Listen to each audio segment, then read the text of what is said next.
So, my name is Julian Chambliss. I am a professor of English here at MSU. Thanks for joining us for this Zoom session. As you probably know from the people that invited you, we have a grant this summer as part of Graphic Possibilities Research Workshop out of the English department. We have a grant from HistoryMakers to archive with the new humanities project that we're integrating into the OER that we did for the library. So our purpose to lightning round sort of presentation by our participants in this summer webinar series, where they've sort of developed some lesson plans that use the OER that we created in conjunction with the MSU library and the HistoryMaker digital database, another database accessible through the library. So our today are sort of like twofold. We want to give everyone a chance to sort of like submit their final lesson plans, which they've been working on for the last couple of weeks, and also give this audience a chance to sort of like respond to those. So we're going to first let everyone do a little brief round of introductions, and then we will do each presentation. Will be about 5 to 7 minutes long. From each one of the presenters, we'll be working in alphabetical order. So that's Daniel Fandino, Sarah Simpson, then Amelia.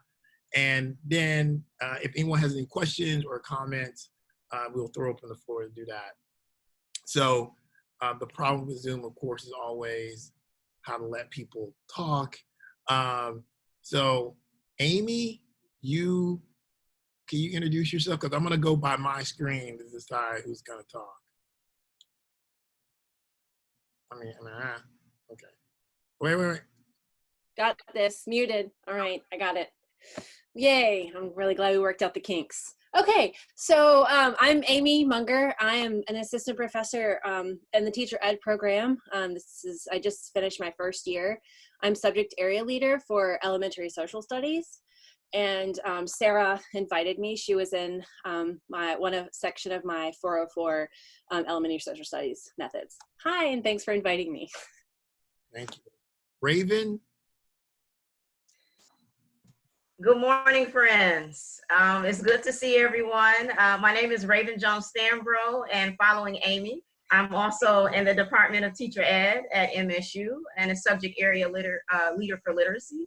And also happy to be here as a Detroit native and resident. And thank you, Sarah, for inviting me. She was a stellar student in my issues of diversity and children's lit class last semester. So thank you.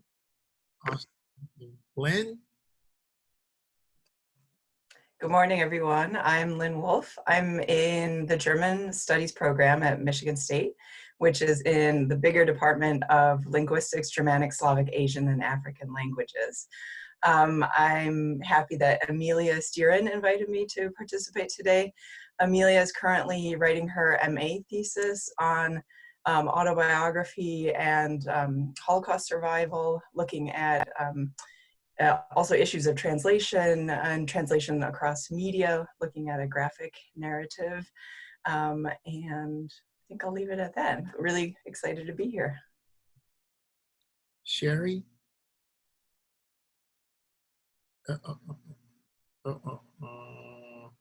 You're muted. Is that better? There you go. Is that better? Okay, I'm Sherry Simpson. I am actually Sarah Simpson's mom, and she invited me to be here today. Hi, Sarah.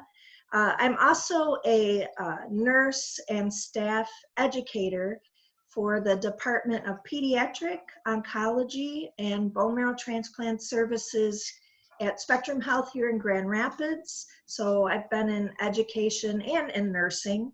So I'm super happy to be here. Thanks for inviting me, Sarah. Alrighty, Dan?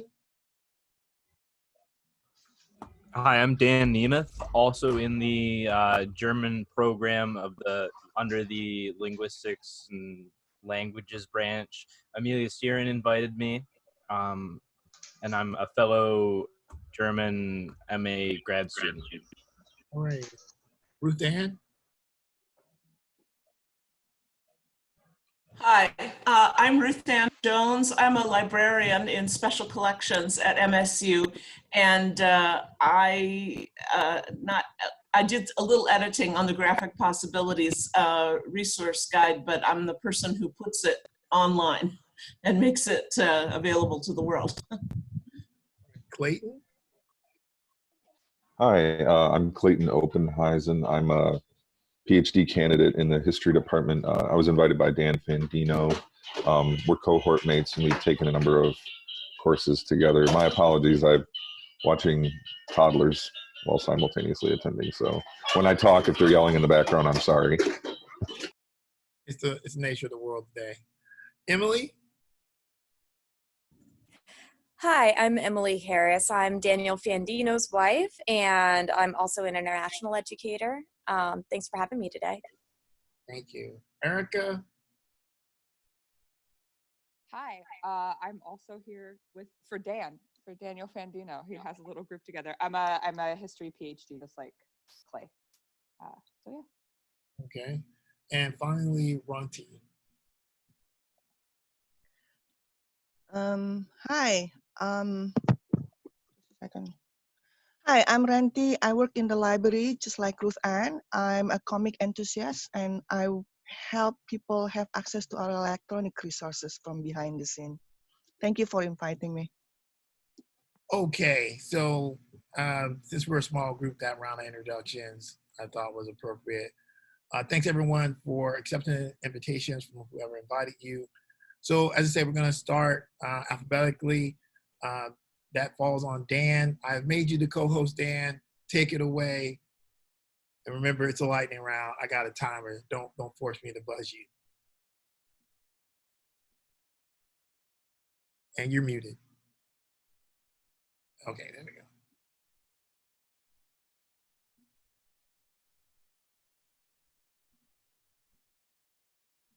go. Unmute audio. There we go. There we go. Hopefully everyone can see my screen. So this is my lesson plans for the graphic possibilities and HistoryMakers. What I wanted to do was tap into things I had already been working on. So this is a lesson plan that covers a thematic section of an upper level undergraduate course in 20th century US history that has a focus on popular culture. However, I've tried to scale it so it can also work for a 200 level course or perhaps a very advanced 400 level course, or even as the very bare bones of a graduate course. I think flexibility is important. What I was hoping to do is through the use of comics and films, in tandem with readings from historians, the HistoryMakers interview archives and selections from the Graphics Possibilities Comics Research Guide, to use popular culture as a medium to explore questions I'm interested in and I think students should know about, which are questions of race, gender, consumerism, and the role of the United States in the world. The section I'm going to talk about asks students to think about the creation of popular culture, the overlapping processes and roles of cultural producers and consumers in this, and how these processes are brought to bear in the making of American identity, both within the nation and abroad. One thing I really wanted to stress was connections between sections of the course, which I think comics is a great way to look at that due to the long run of comic books and comics as 20th century medium. Really, there's a lot to be able to draw from the very beginning of the 20th century onwards, and pull connections, especially when you look at long-running comic books. And as I mentioned, this is a section for a section of an undergraduate course in U.S. history is intended to link to other ideas. I'm really interested in the transnational influences on American popular culture and popular media production. I'm hoping that through this, students will gain an way into thinking about the multiple ways which African-American producers of culture interact and respond to other media in a transnational and transcultural context. I'm hoping that students will understand the relationship between representation and appropriation in popular culture and the relationship between cultural producers and consumers. I think it's very important to understand the role of popular culture, as I mentioned, in the establishment of popular norms and the projection of US identity, gain an appreciation of the role of popular culture in influencing individuals and groups, championing social causes, but also through this, use a variety of sources to understand their uses and limitations in historical scholarship. The educational standards I thought that this was that students would read material that was meant for advanced undergraduates. At the very least, they would write a college level paper of 3 to 5 pages. But with a subject like this, especially when you consider a smaller course in the 300 and 400 level, there's room for face-to-face and online discussion. Although I don't think online discussion is usually the best way to do it, I do think having a forum, some place in which students can raise questions and have other students answer them, or at least give students time to debate and talk in class, is really important to make these processes move forward and really help students engage with material. Lastly, I also feel that group work, not just discussion, is also important, and hence they will work together to produce a presentation or digital project on a theme of their choice related to the subject after consultation with the instructor. Now, as an example, here is a section I would have on the idea of sports, race, and unity. I would have a academic reading, and in this case, I would have Shades of Glory, the Negro Leagues, and the Story of African American Baseball. Depending on the size of the course and how much we were going on, I do not think I would assign the entire book, but rather relevant chapters. Then I would include something like the comic book history of baseball, heroes, hustlers, and history-making swings, to talk about the idea of popular history and how can we address history in different ways through popular culture.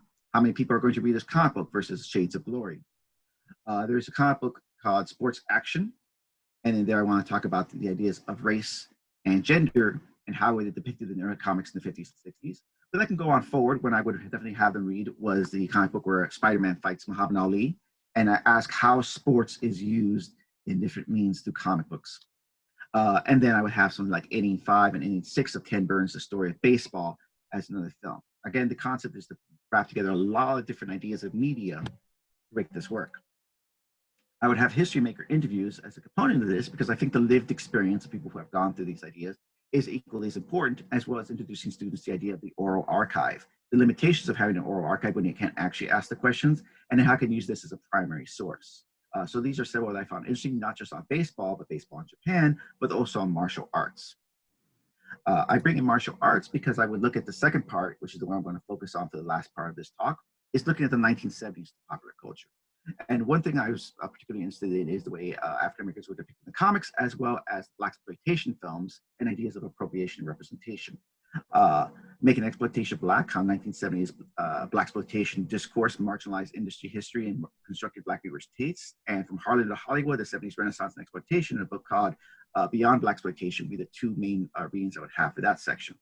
From MSU, Dr. Ma here wrote Yellow Kung Fu and Black Jokes in Television and New Media, and Tim Posada's Afrofuturism, Power, and Marvel's Black Panther, and these are taken from the Comics Archive. And then finally, Bare Chest, Silver Tiaras, and More Afros. All these are meant to really introduce students to not just what they would consider the mainstream ideas, but there's a connection to comics to other ways, and finds how these really all interconnect to kind of form an identity, whether or not that identity is one that you would actually want to have. I would have continued readings like Black Superheroes, and The Man Called Lucas. We would watch a film, probably Shaft, perhaps Superfly, and then read more comics, The Deadly Hands of Kung Fu and Luke Cage Hero for Hire. Here I try to have connections because Kung Fu became an important part of these films and in comic books, especially consider Luke Cage as a brawler, Deadly Hands of Kung Fu. But where this interest in martial arts comes from, that connects back to the section on sports, which is why I decided to lead in with that. The history maker interviews, again, with blaxploitation and Superfly, would be ways to talk to students and have these interviews and see how people actually felt when they were inside of this thing. And lastly, my assessments, as I mentioned, short responses, P12 forms, and then a short 3 to 5 page paper. That hopefully was my lightning talk in relatively good amount of time. So I will now swing it back. Let's see if I can manage to remember how to work Zoom.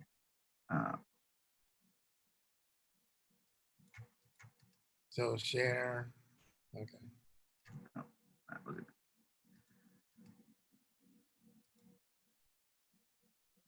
All right, Dan, I'm still seeing your screen, so. There we go. All right, next Very up, early. Sarah. Sarah, I'm going to make you a co-host, and you are good to go.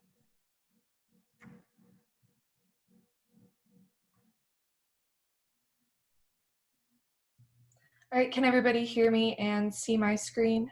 Yes. Wonderful. Okay, so what I'm showing on the screen here is the outline and overview that I've written for my lesson plan. And what this lesson plan is it's for an 8th grade English classroom surrounding the research of comic artist Maury Turner and his popular comic Wee Pals, in which overall students are conducting close readings of these diverse sources, in which have carefully integrated books, texts, online sources from the Open Educational Resource Guide, as well as the digital archives from HistoryMakers.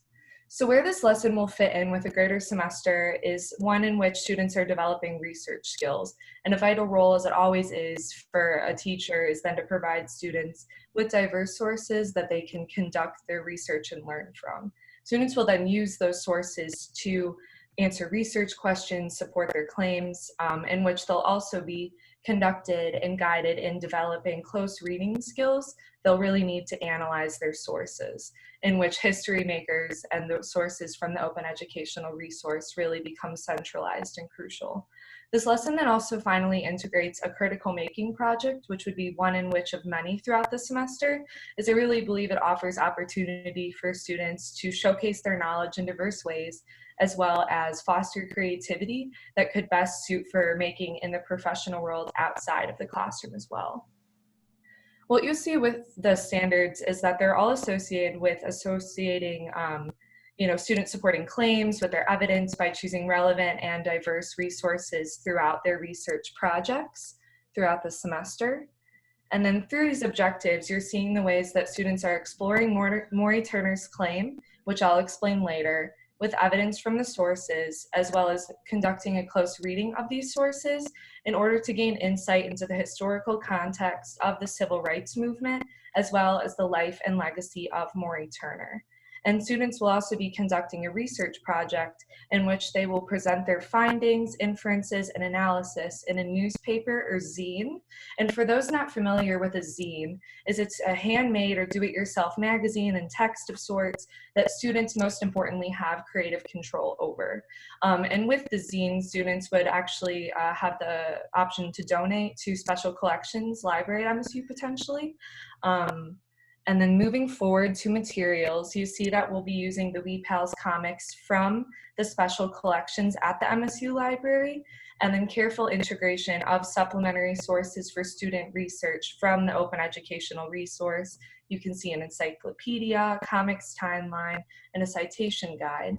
And then starting with point E is where you start with the choices of 5 independent texts in which students will be reading over the course about 2 weeks of this lesson, in which they will be reviewing in small groups to discuss any and all insights and inferences in relation to class themes and the way the text informs current or future research. So then moving into the verification among small and whole group discussions, students will have the opportunity to create that zine or newspaper, which I mentioned, using the evidence from the sources to examine and explain this statement that Maury Turner makes within his interview, one of many interviews regarding his legacy, and I'll read it. I think it helped make changes in the comic pages of America. I think I changed some organizations like the National Cartoonist Society without being aware that I was changing it. So here you'll see a general outline where about 1 page students are sharing relevant historical information surrounding the popularization of the comic, 1 page where students are sharing biographical information they deem important about Maury Turner, and then an analyzation of 2 to 3 Wee Pals comics where you'll see them highlighting important details related to their inferences, how they relate to Maury Turner's values, and then how those relate to the historical context of the comic. Finally, there's an extra credit opportunity where students will be able to analyze a different popular comic into creating like connections with the Wee Pals comics as a greater insight into this historical context and the comics world itself. And then as far as lining out activities, you see where we're starting with introducing students to 8 comics, including that of Wee Pals, where they're going to be able to see right away how little Black representation there is.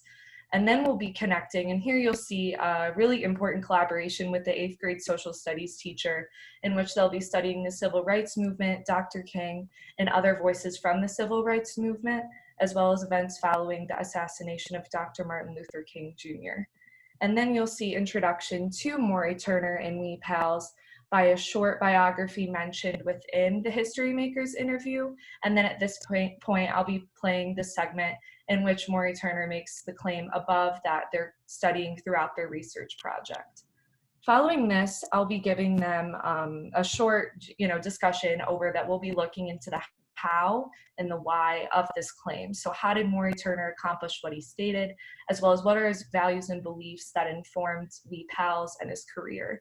Then I'll be providing students with guiding research questions following a big idea question with supplementary questions and interviews that they can use as a model for their research, as well as research projects later in the semester that would be more independent, and they'll be forming these research questions on their own. And following the time for research, students will be conducted in a guided analysis of how to close read a comic using notice and focus from Michelle Cruz's Experience Comics, where first they'll write the list of details they're noticing, 2, ranking those features, so what details are most interesting and significant, and then saying why those top 3 things strike them as most interesting, and the point where they'll be making those interpretive leaps. We'll be doing this by first going over those steps and then walking through an example in which students will then be conducting notice and focus for a few of the Wee Pals comics, which they'll do an 11-minute work, 3-minute table talk, and 1-minute break framework. Following, students will then have the opportunity to have in-class work on their student zine and newspaper project with a similar framework in order to form community, as well as students feeling supported in their time during research, informing those inferences, and finally conducting a gallery presentation where these critical makers will get to perform and celebrate their creations, as well as collaboration with the 8th grade social studies teacher, so their students could come and watch these presentations and gain insight from other students' inferences. And that is the end of my lesson. Thanks a lot. Last but certainly not least, Amelia, you're up, and you also co-host.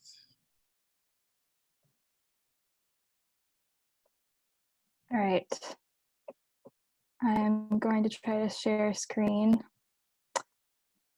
and see. Okay. Can you guys see my screen? Yes. Okay, great. Awesome. So my lesson plan is a little bit more zoomed in, so to speak. So I'm going to be talking more about a specific day in which what I've created would happen. So the content of my lesson fits into a course similar to an IAH course, either the visual art, the visual and culture, or IAH 241, creative arts and humanities, the creative process. And the nature of the lesson I made could fit into either trajectory depending on which direction the person using the lesson would want to go. But overall, some of the questions to be that would be posed in this lesson and the entire course: what can comics teach us about a society's culture? What can we learn about nationality, race, and identity from comics? And what can we learn about art, race, and culture from creators? So in this lesson, I'm going to be focusing on learning about the ideas of history of comics from the US, from the perspective of African American creators and experts, both old and new, and using both the archive, the HistoryMakers archive, and the graphic possibilities in context with each other, so that students are able to use those resources on their own for the rest of the semester. One second. So the context of the lesson is that, let me go to the objectives. So they will be using both of the guides, and I'm going to ask them to look at, think about comics and their perceptions of them. And this would be happening at the beginning of the semester, having them brainstorm their ideas, and then I would present to them a video, actually of Maury Turner, also Sarah, and his talking about how he first got his first comic syndicated and published in the 1960s. And asked the students again if they would change anything about their perception of comics based off of his interview, talking about his process of getting published, and specifically asking, what did you gain from hearing about the perspectives of a comic creator? How did this creator's race play a role in his comic being published?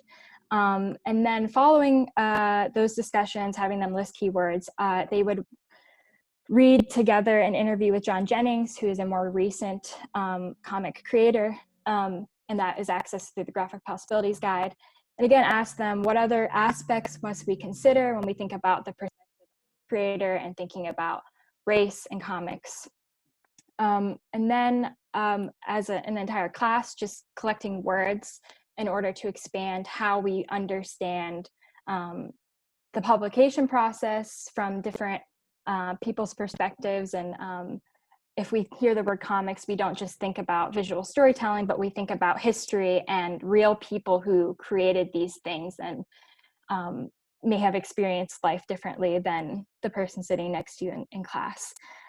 So part of the verification process would be to have them think about what we've just talked about, listing things they've learned from the interviews and the in-class discussions, and a couple things they want to know more about as they begin to think about their own research and their own interests about comics, and then considering questions that they have. And I thought about this text of preparing for an activity. So they would be ready to access both the archive and the Graphic Possibilities website. And as an activity to prepare them, they would again be asking the question, as comic readers, since they would be preparing to read different comics later in the semester, they would ask, as comic readers, what insight can we gain about comics from hearing the perspectives of Black comic creators and experts, and then applying their own question that they asked in class, or that they wrote in class, to think about these things. And then they would read another interview from the Graphic Possibilities that's newer, with Kiana Whitted, who wrote, let me get the title right, EC Comics, Race Shock, and Social Protests, and thinking about not just comic makers, but comic experts, and what she has to say in her book, and learning about the interview, and then applying, again, their own ideas and keywords to using the archive and thinking about these things, and basically choosing a video and seeing at the end, okay, does this video that you watched and found engage with comics and race from a creator's perspective? If yes, how so? If not, thinking about new ways to search the archive. But ultimately, I think that this lesson activity will set students up to make connections that they may not have made before about comics, because they will be thinking about a different perspective. And they will also be able to feel more confident to explore their own ideas and get maybe inspiration from either the Graphic Possibilities page or the HistoryMakers archive, because once you start looking and searching, you're going to get more ideas about what is on there. So it's this lesson sort of a starting point for their own independent research. Yeah, so that is all. Okay, thank you. Let's give everybody a round of applause. Hey, everybody delivered in great time. Now's an opportunity for our audience to make comments or ask questions of the presenters. I know in the world of Zoom, it's difficult to figure out that raise hand function, but if you hover over participants, I think you can find the raise hand thing there. If not, just unmute yourself and do like this. We'll figure out who wants to talk. All right, I'll start since everyone's quiet. Daniel, what would you say was your biggest surprise related to the scope of material? Scope of material available through HistoryMakers. Was there something that really surprised you, or was this typical what you think of in terms of a archive? No, the scope did surprise me in two ways. One, I didn't expect as much on, like I said, transnational perspectives, especially people working and being abroad. But secondly, just the broad range. I think just the nature of the archive, and you have these longer interviews, the way it was cut up. I could find a lot on any kind of topic I was looking for. And I think that's great because in a lesson plan like this, I wouldn't just have the students stick to what I was doing. I'd say, well, if we're going to talk about sports, I talked about martial arts and baseball, but we can go on to anything else, track and field or football or anything else. And I think students could easily find something there. So there's a broad range, and it's larger than I thought. And again, my interest, the international connections, were there in a larger scope than I thought would be. No, I'm muted.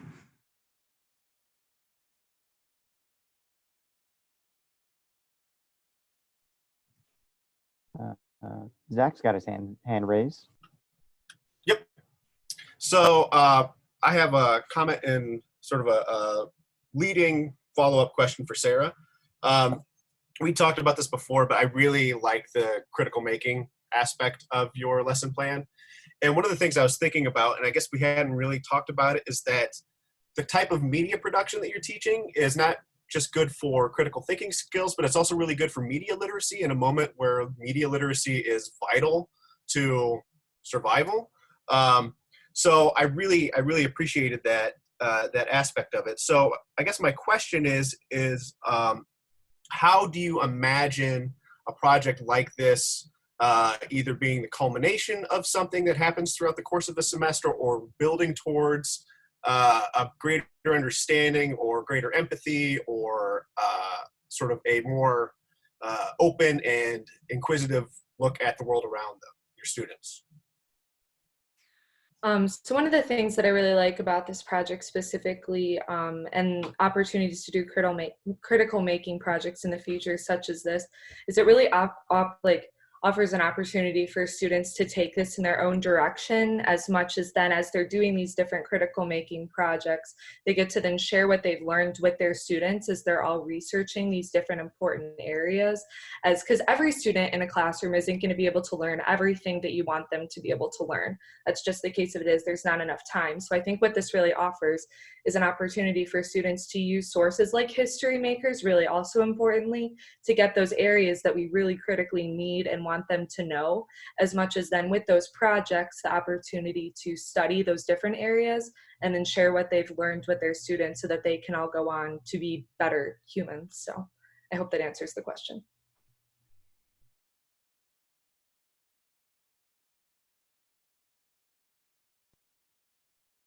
I have sort of a similar question, I think, but my question is for Amelia. I was really struck by your focus on the act of creation and trying to understand the ins and outs of the comics industry. And so I was really curious to hear more about why you put such a cool emphasis on the comics industry and comics creators, and particularly in like an IAH course, which is like a very, broad general sort of audience, I guess. I think that's a smart thing, but I was wondering if you could speak more about that. Yeah, I think what's interesting, the reason why I was interested in that is because it's anyone can read a comic, but to really think like, what's the context of this thing that's created? How did it get here? What's the history behind it? Because there's so much, Maury Turner was publishing in the 1960s, and that's really cool and interesting. And he syndicated, Sarah knows more about it. It's a racially mixed comic. It's an interesting point of history. And I think to connect creators and their experiences and the actual thing would enrich the reading of a comic. And so thinking about broadening concepts of comic to prepare for reading them, I would include looking at the process of the creation, both creatively and I don't know how to put it. Yeah, so create the creative process, but also just the I can't think of the word, the actual steps of how it went with publication. So I think it gives a broader context to understand comics.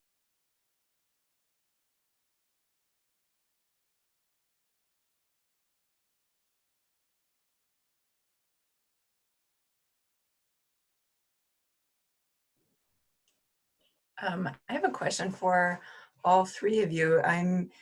First of all, I was really impressed by your presentations and like how you walked us through and really important broader educational ideas. Dan, your comment at the beginning of how important it is to design a course that's scalable and flexible.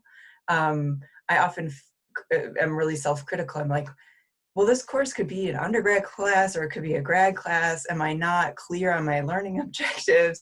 And that was really reaffirming to think, no, these are issues that we want to talk with students at all levels. And in the details, we can do that differently, but that was really helpful. And a question I have for all three of you is with the OER resource and then also the HistoryMakers archive, how are you introducing it to your students?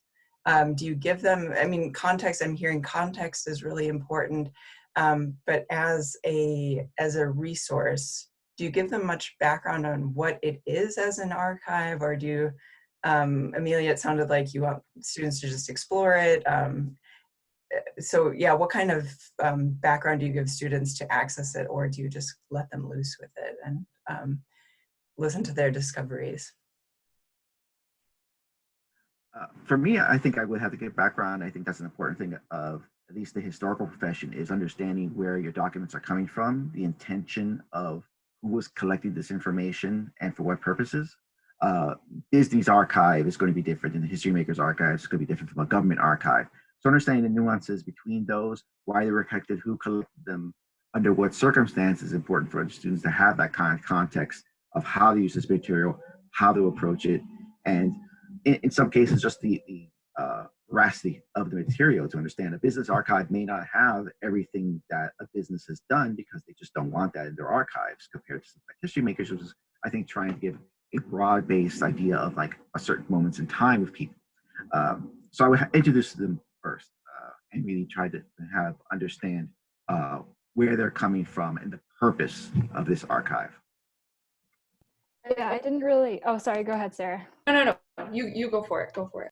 I was just gonna say, to answer your question, Lynn, I didn't clarify so well, but I would have already introduced the archive and explained, like Daniel just said, sort of the context, the background, how it was made, and show them how I would operate it. But yeah, it's true that the lesson that I focused on would give them an opportunity to say, okay, now I'm going to start working on it independently. And so using the archive, not just as a teacher presenting material, but I would want the archive to be used by students individually, but after they've learned a little bit more about it.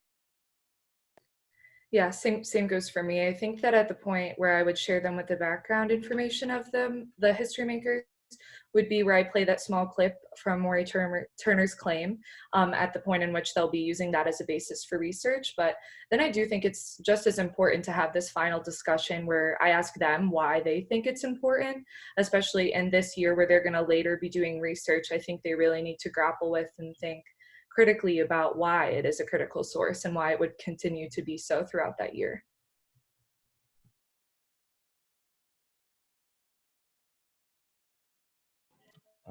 I just had a quick question for Dan. You mentioned that we've kind of discussed the flexibility of the course. So I'm wondering, how would you transition some of this expectations and maybe some of the reading for a graduate course? I realize this, the presentation wasn't about that, but I'm fascinated in I guess learning more as a graduate student about this and having a course geared towards this kind of cultural production. I think I brought in the part about sports because in a graduate course, we would have an earlier book. I would definitely focus on just one book and have the students study. So it would be 1 week. In the undergraduate course, I was considering more of like a 2 weeks, maybe 4 sessions that we would go through. So we would have perhaps a time for discussion, some time for presentations, but also time for my own lecture and then in-class exploration of the archive. So all that works out a lot. The graduate course, you just have 3 hours. It'll be focused on one book, but I would definitely have the comics as the second one. I would select them, I think, just have like, we have this bank, we're gonna read this, 5 comics and have it together.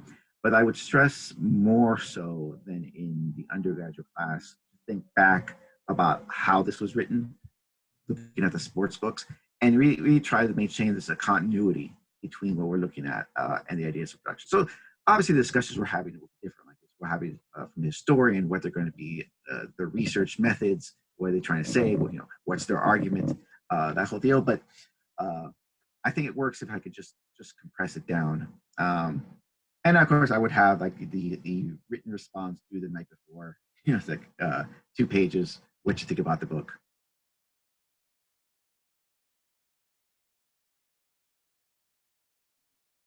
Well, I have a question for all three as well. I think one of the things that broadly in terms of the goals of this summer series really sort of explore questions of identity, race, and comics. What would you say are the benefits from your perspective for instructors at different levels around using comics as a medium, right? We often have a lot of dialogue around this, but having dug into this and sort of like thought through the lesson plan, what would be like your sort of pitch to educators about comics as a tool in this regard? One of the things I will mention about this and, you know, the study and teaching of comics is very new for me as well, but I think as an introduction and kind of a guide into close reading itself, I think that comics are a really great engaging way to begin with that, as well as so we need to take time to notice the details and inferences and how can relate that practice to later application across text. And as Zach mentioned earlier, just how we're applying that across mediums and information literacy, I felt like it was a great foot in to begin that conversation and model. For me, as I mentioned at the beginning of my presentation, I think that comics really span the 20th century. And if you take something like Spider-Man, it's 50 years worth of American history in the background of these stories. There's special moments that we can take a look at. So as a historical resource, I find it interesting for the fact that we can go back and look at certain points. But the other is the idea of where does our cultural production come from? A lot of times in my own research, you have the idea, well, this is a very important thing. Comic books for the longest time, for many people were followed like, this is for kids. It's perhaps not that important. It's a disposable medium. People threw away their Superman #1s because they're like, oh, you know, no one's going to read this again. And we can talk about how this medium, especially for children, especially for people who are just reading it on a consistent basis, that builds up a kind of a vocabulary of knowledge, of ideas about certain things. Especially for comics, when you look at Marvel, there's a lot of social justice causes involved there. It's relevant today. So really, I think I would boil it down to the fact it's such a broad base that whatever I want to look at, be it war, be it disability, be it sports, there's something in comics there, and just it covers any moment. A comic from 1951 is going to have different issues and different concepts, and even just the background ideas of how life was like in the comic in 1972. And I think that's really a fascinating thing to look at through that lens. Yeah, I agree with both what they both said, but also, I mean, thinking, yeah, if you look at a comic from a certain time, it's giving you insight on visual perceptions of the world, but also you have a visualization of something happening in history, maybe, or even just, yeah, so I think of it as rich, but also just like any genre, you're going to get different angles of something. And there's also a level of accessibility. You might think, oh, this book is too advanced for me, but a comic, there's a sense of anyone can read a comic, but then the more layers you pull back on it, the more you discover how rich it is. So I think that is great. You can show a comic at the beginning of a class and people can process it in their brains, but then end up learning so much more about it. So I think the richness of them is something that I've learned a lot about in this project, also not being by any means a comic scholar. Thank you. Any other questions from the audience? Well, I think I have one more for the group. So in thinking through the last couple of responses, and especially since in thinking about the way that Dan is exploring sports and the way that Amelia and Sarah are thinking through sort of the act of making, right? In different ways, but thinking through the act of making.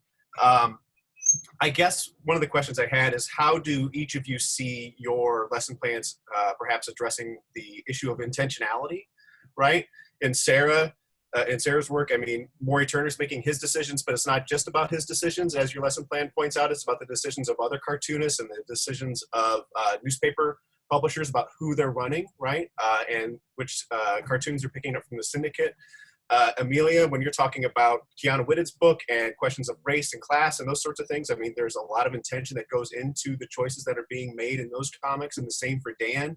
There's a lot of intention that can be drawn out of which sports are being represented, or how sports are being represented, or how martial arts are being represented, and by whom and under what circumstances. So I'm just curious how you guys might sort of see your projects addressing that issue, or making, if not directly tackling it, at least making students cognizant of it so that they're being more reflective about those issues. I can start again. I think I didn't get the opportunity to read through all the questions. There just wasn't enough time. But so one of the big idea questions that I had students begin to look at was the question of who is in control of newspaper comics. One of the things Maury Turner mentions is that he needed to be producing a tolerant comic. And I think that this is actually a question that, you know, we've discussed this, that later on is a great basis for future discussion and noticing in a comic, as much as what's there is noticing what's not there and why that is, and what are all the really important layers behind that. So when I look at some of the comics, especially from sports action, a lot of them speak about actual people in their lives, like Babe Ruth or Hank Aaron. And I think that's an interesting way of how popular culture historicizes a moment. What kind of history is being put forward in these comics for kids? And I think that's important intentionality there. It really shapes a certain idea. It cuts a lot out. For that section, I really saw that the concept of unity, of really kind of trying to say, like, this is the United States and it's a place where everyone can be successful, and look at how people have just done on their own. It's a particular kind of narrative theme there. But when you look at martial arts, I think you see it more as an exoticized moment, used as something as attack, defense, just something like kind of out there. Does that reflect the fact it's not like an American homegrown concept that's imported, that people learned from outside, that there's all the trappings of the exotic other in martial arts when you look at a dojo or something, and how did that translate as well? So that's the way I think I would look at it, that the intentionality is certainly baseball and football. It's talking about the sport, it's talking about America, it's talking about history. When you look at martial arts, it's a prop, it's a characteristic, it's something foreign that is introduced. There's power, there's mysticism, but there's no history in a sense. It's all kind of like made up power, I would feel.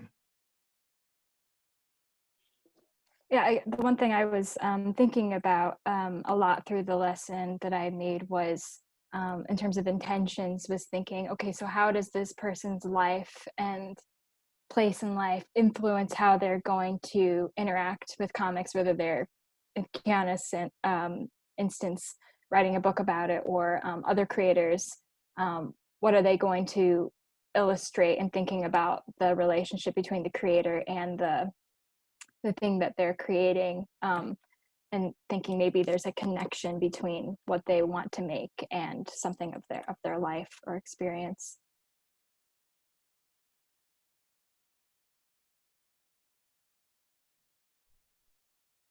Yeah. I think I have a question. I've been trying to frame it.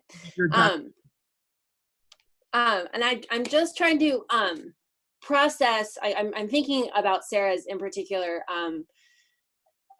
as far as it being interdisciplinary, which I love. I think that's working with a social studies teacher, which is ideal in a scenario like this. But for all three of you, I'm wondering, and I've taught with a few graphic novels before, but is there a process that we should be working with students on how to read these, right? Thinking about what modes of representation offers, do these modes of representation offer students that a traditional text, just narrative, just words, don't offer, but do we do we scaffold that? Do we teach them how to read it for those who can't instantly grasp that?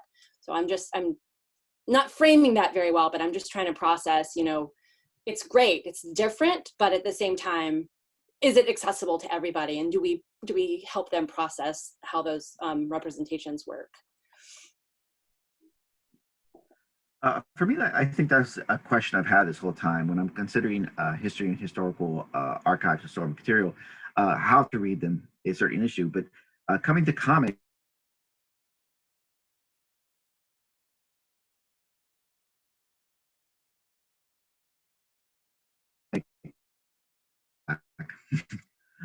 when it comes to comics, this is the first time I'm reconsidering of how to read. Some of the readings that we've had in this workshop have been the idea of how to have students read a comic, but I also know how much time I would devote for that in a history class, how much time I can really put aside and say, like, we're going to read this. I think I would have them approach the idea of it as a source and as how it would fit into how to read popular culture as sources to look at the past. But I don't know how deeply I could or would want to go into the idea of reading a comic book in the way my colleagues have, because I'm just not sure, you know, how I can fit it into. It's something I'm still thinking about, but I'm not really certain myself at this moment. And I think that going off of that, I think that one of the things that I thought of initially was that I, going into this project, needed to learn that myself. It was like, I really need to try to figure out that step, as, I mean, I'm going to be teaching that. So I found Rochelle Cruz's Experience Comics text like very, very helpful. Just laying out what are all the different elements into a comic, and then how can we go from noticing a detail to making inferences about what this comic does and then connects to what we're trying to learn about. So the other way I connected to that in my project was trying to have students take this moment to analyze comics as much as relating it to the beliefs and values of Maury Turner, and then how we can use also those inferences as an insight into a historical context. So, similar to both Daniel and Sarah, thinking how much time can you devote to this in this class. But I think that having a day, also Rochelle Cruz's book was very helpful for me in this, and thinking about, just going through the process of her suggested how you read a comic to introduce them. But I don't know how much time, as Daniel said, the class would be devoted to just teaching how to read comics. But I do think it should be something put out there. You're right, like, you can see this, but as I said before, there's multiple layers to a comic. So it, just like reading books, it takes learning to get better at reading things, or you might get more out of it if you can read more of it. Okay, Raven, it's you. You got this. All right, I'm just so fascinated and thankful for the time again. The three of you just did a really amazing job. Dan, Sarah, and Amelia. And one thing that I was thinking about, I don't necessarily have a question, but just a comment, is to just continue to tease out the importance of community and the connections that your subjects may have been, connected to. Like, for example, I know Mr. Turner, he had ties with the Oakland Police Department and the Tuskegee Airmen. So how did that translate back then for him, coming through the civil rights era and not having a lot of support or a lack of, and still being able to produce and do so much of what he was able to do? Something else to think about, I don't know if this has come up, is, when we are working and doing stuff for our students, sometimes we don't explain to them where we come from or humanize our own experiences for them to be able to see us. And I think that, that could be done beautifully throughout the lesson plans that you all are continuing to do. Something else that came up in my own studies of Mr. Turner is all these awards and distinctions that he received from back then up until present day, right? So, a lot of students and young people don't even know that it's cool to be smart. It's cool to draw. It's cool to be a cartoonist. So explain, like, all the different things that he was able to do based on his connections, based on his background, and just all kinds of things like that. Because even sometimes when all of this is said and done, community is going to be who and what's there to support you. So continue to think about the role and the importance of community in all of our work and all of our things. Yeah, and I think that's what's so awesome about the HistoryMakers archive, because they're long. I mean, we only watch the segments that I use, there's just like 5 to 10 minutes, but they're these long life interviews and you learn about their life, and it's really interesting. And I think that's what's so cool about it, is you get the context of their life. And yeah, that's one reason I think it's such a cool resource. So I recommend everybody check it out if they haven't. That worked for me, especially when I was looking at film. A lot of the commentary was on the idea of community, of the local movie theater going in to see this film. And it is something that goes in there, the community of the martial arts groups, or playing baseball and the baseball teams you're with and the crowds going to a baseball game. So it comes from different aspects of different kind of communities, whether it's the team, whether it's just your friends, whether it's the neighborhood coming together for that sports night. And I think I definitely saw it in these interviews. Yes, it's a neat part. So we're coming up on the end of our session. I want to thank our presenters for doing such a great job and sticking to time. And I also want to thank all the guests for joining us to hear their presentations. Your comments were super helpful, and we look forward to getting sort of like these lesson plans available through the Graphic Possibilities OER available through the library. So look for them in their final form to be available through the library. So again, thanks everyone for coming out, and thank our presenters for doing such a great job. So I'm gonna sign us off, and good luck.